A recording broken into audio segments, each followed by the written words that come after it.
네, 예. 안녕하십니까. 네. 뭐 선거 기간. 네, 네, 선거 다가왔습니다. 이제 곧 있으면 사전 투표 네네. 네, 하겠죠. 네, 지금 두 차례에 걸친 네네 요 방송 네. 있었고요. 맞습니다. 그리고 이제 지금 계속해가지고 뭐 댓글이라든지 이런 거 올라오는 거 보면 네.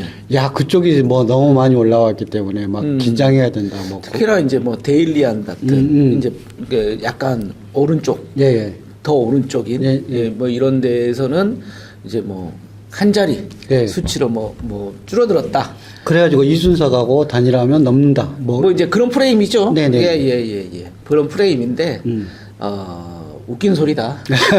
예. 그럴 것 같으면은 단일화 안 하고도 이기겠죠. 뭐. 예. 그런 식으로 해가지고 올라가면 무슨 단일화에 목숨을 걸겠습니까? 그렇습니다. 예. 왜 말이 안 되냐면 예. 뭐 국민 여러분들이 더 잘 아시겠지만 시청자 여러분들이 잘 아시겠지만 왜 그게 헛소리냐면 그것은 충성층들 네. 에 의한 네. 그 지지율을 가지고 지금 비교를 하는 거기 때문에 중도층은 쏙 빠져 있는 거 아니겠습니까?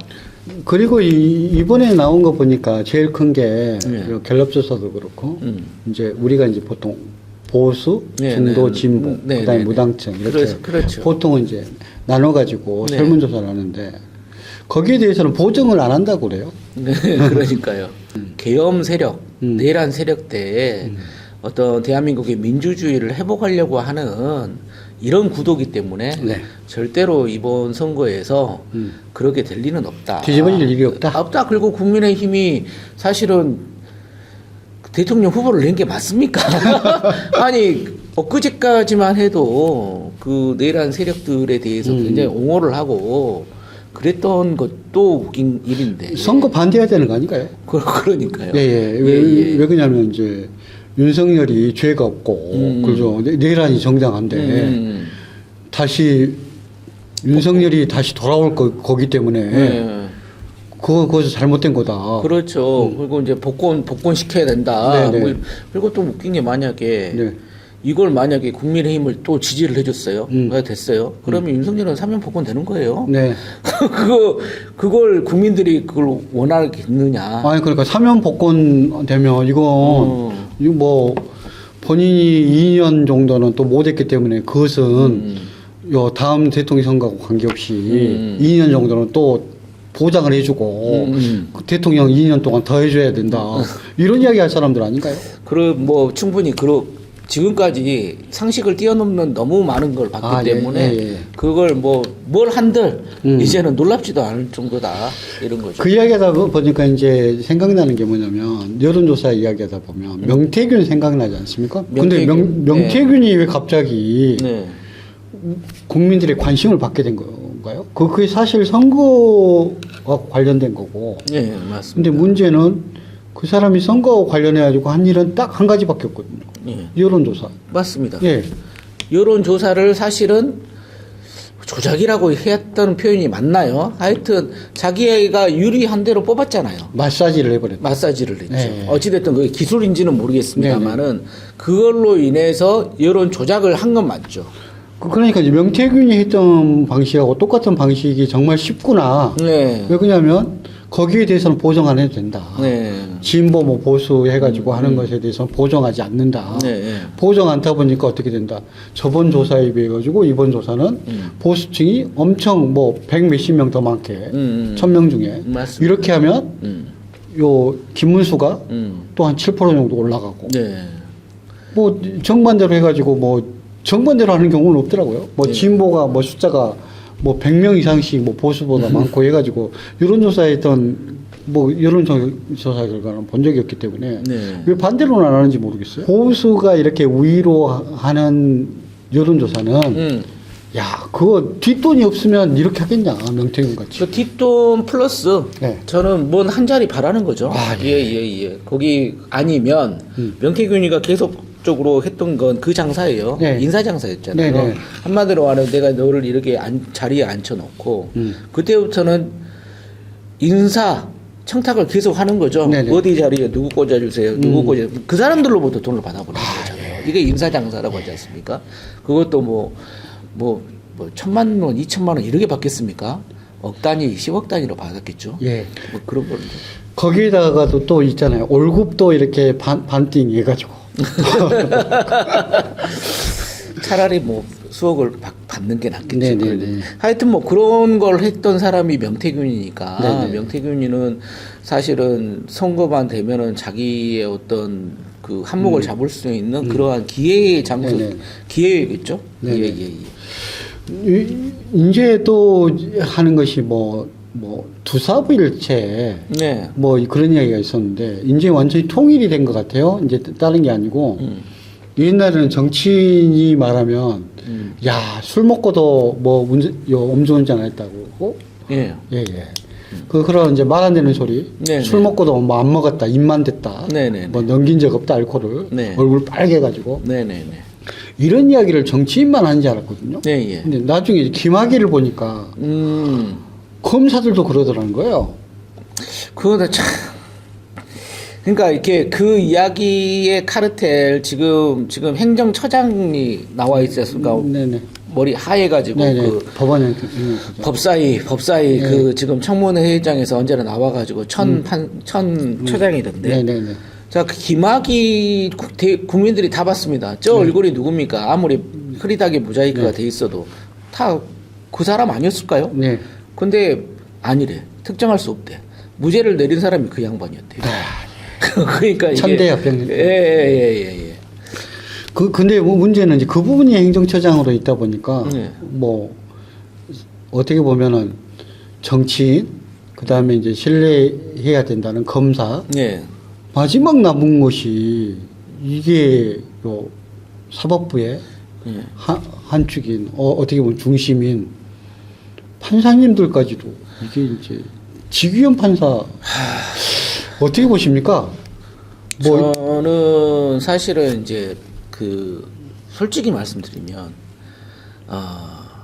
그게 그네들이 살아왔던 그 선배들이 다 그렇게 살아왔고, 그러니까 우리가 판사를 너무 고귀한 존재로 바라봤던 그런 시선들, 그 사람들이 너무 하늘 위에 있어가지고 그 사람들이 그렇게 하고 다니는 것을 철저하게 언론도 막았었고 쓰지도 않았었고 그러다 보니까 굉장히 그렇게 봤었는데 이제는 너희들도 우리랑 같은 그냥 인간이었을 뿐이야라고 이제 저는 끌어내린 사건이라고 보는데요. 그 한두 번 갔겠습니까? 뭐 그 집판사만 갔을까요? 대접이 접대가 어마어마하게 이루어졌을 거고 그 로펌이라고 하는 데가 결국은 자기네들이 내가 움직일 수 있는 재판부를 움직일 수 있다는 걸로 했을 때 의뢰인으로부터 수십억을 받았을 거 아닙니까? 그래 큰 데가 어디라고 내가 말을 하지 않겠습니다만은 대형 로펌사들 네네. 어마어마하게 돈을 벌지 않습니까? 네. 그러면 그 사람들이 원하는 대로 재판이 나와야 그것도 됐을 건데. 근데 이제 김현장이라고 이제 보통 하는데 네. 이제 뭐 기사를 보면 이렇게 나와요. 뭐라고 나오냐면 어떤 사건이 있으면 그 사건을 분석해 가지고 그 사건에 맞는 사람을 선택하는 게 아니라 판사하고 동양인 사람, 판사랑 친한 사람 그런 사람들 쭉 뽑고 그 다음에 이제 무슨 어떤 사건들이 일어났다 그러면 그 사건에 관련된 사람하고 영향을 미칠 수 있는 사람들 갖다가 뽑아가지고 팀을 구성한다는 거예요. 네. 그러니까 그렇죠. 그것이 뭐 이해가 됩니까? 저는 이렇게 생각합니다. 미국에서 상징적인 사건이 하나 있었죠. 네. 그 심슨 예. 사건이라고 NFL 스타였지 않습니까? 네네. 오제이 심슨이 맞나요? 네. 그 와이프는 이제 오제이 심슨은 약간 이제 흑인 네. 이쪽이었고 네. 인종이 그 와이프가 백인의 금발 네. 백인이었단 말이죠. 네. 근데 본인이 죽인 거 DNA 다 나왔어요. 네. 다 나왔는데 결국 그 화려한 변호인단 인종 차별부터 시작해가지고 공격을 하더니 배심원들을 다 바꿔버렸지 않습니까? 거기에 오제이 심슨이 자기가 번 돈을 다 꼬라박았다. 파산할 정도로. 대신에 무죄는 받았어요. 저는 이 시스템이 자극게. 자, 재판관 누구 몇 기, 서울대 몇 기, 어디 동양, 고등학교 동창, 변호사, 친구 불러가지고 접대하고 네.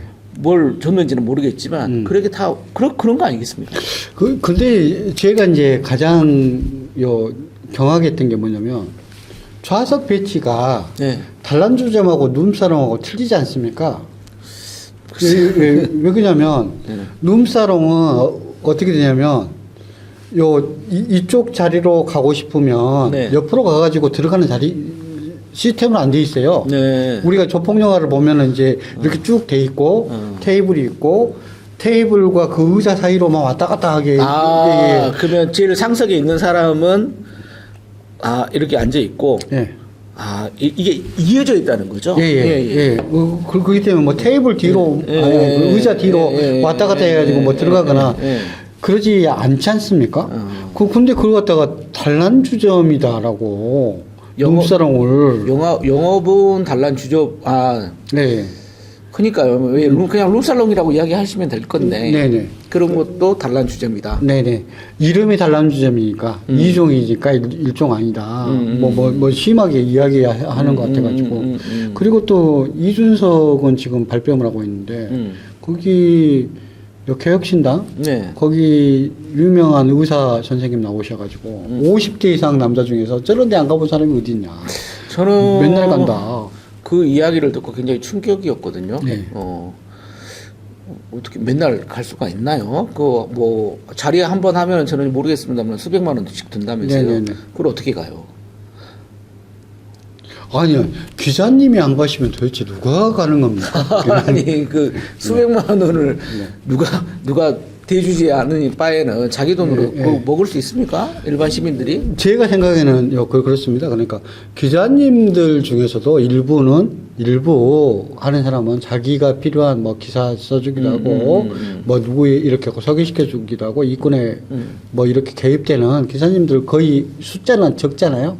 그렇지만 그런 사람들이 있듯이 정치인 중에서도 전부 다 뭐 그런 게 아니고 몇몇 사람들은 또 그런 데 가가지고 할 거고 검사 중에서도 잘 나간다고 하는 검사 그 다음에 이제 양심에 털어난 검사들은 그럴 거고 판사들도 그럴 거고 그런데 그 사람들이 조직의 이익을 위해 가지고 똘똘 뭉쳐버린다고 한다면 세상은 망하는 것이다. 그러니까 다수가 있는데 다수가 침묵하고 소수들만 해가지고 자기의 비리를 숨겨버리는 세상이 되면은 그것이 정말 비참한 세상을 만드는 것이고 제가 보기에는 대법원도 그러지 않냐.